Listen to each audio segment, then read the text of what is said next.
A man in the locker room of an upscale gym in New York City answers a cell phone and puts it on speaker while he dresses. Everyone else in the room stops to listen. Man, hello? Woman, hi honey, it's me. Are you at the club? Man, yes. Woman, I'm out shopping and found a beautiful leather coat. It's only $2,000. Is it okay if I buy it? Man, sure, go ahead if you like it that much. Woman, I also stopped by that new Lexus dealership and saw one of the new models I really like. It's on an opening special. Man, how much? Woman, $90,000. Man, wow, okay, but for that price I want it with all the options. Woman, great. Oh, and one more thing. I was just talking to Jamie and found out that the house we wanted to buy last year is back on the market. They're asking $980 for it. Remember it was well over $1 million when we looked at it? Man, I don't know. Make an offer for $900 and they'll probably take it. If not, we can go the extra $80,000 if that's what you really want. Woman, okay, I'll see you later. I love you so much. Man, I love you too. The man hangs up. The other men in the locker room were staring at him in astonishment, mouths wide open. The man turns around and says, anyone know whose phone this is?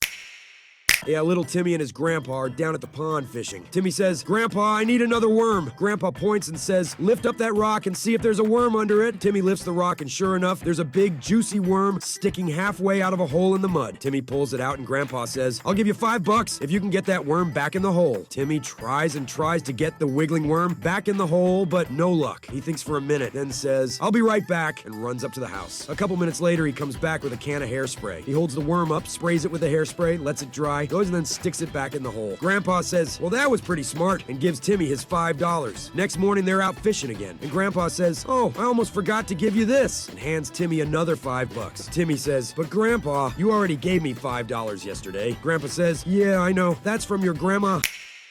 A man goes to a proctologist for his biannual prostate exam. After the procedure, the doctor tells the man his prostate indeed felt enlarged. Wait a minute, doc. I've been doing everything right lately, almost the man protests. I eat healthy. I exercise. I want a second opinion. So the doctor bends him over again and uses 2 fingers.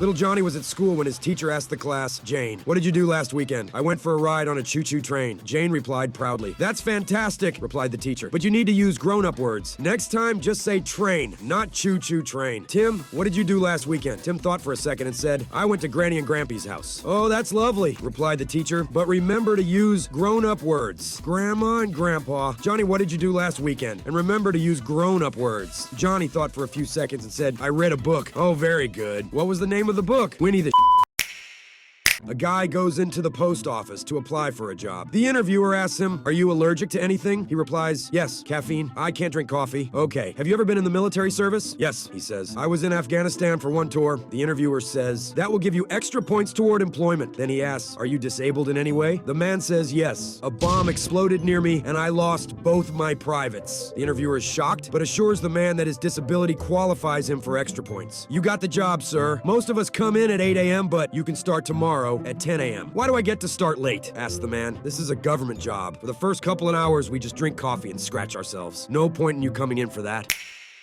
The local bar was so sure that its bartender was the strongest man around that it offered a standing $1,000 bet. The bartender would squeeze a lemon until all the juice ran into a glass and hand the lemon to a patron. Anyone who could squeeze one more drop of juice would win the money. Many people had tried overtime, such as weightlifters and longshoremen, but nobody could do it. One day, this scrawny little man came into the bar wearing thick glasses and a polyester suit and said in a tiny, squeaky voice, I'd like to try the bet. After the laughter had died down, the bartender said, okay, grabbed a lemon and squeezed away. Then he handed the wrinkled remains of the rind to the little man. But the crowd's laughter turned to total silence as the man clenched his fist around the lemon and 6 drops fell into the glass. As the crowd cheered, the bartender paid the $1,000 and asked the little man, what do you do for a living? Are you a lumberjack, a weightlifter, a martial artist, or what? The man replied, I work for the IRS.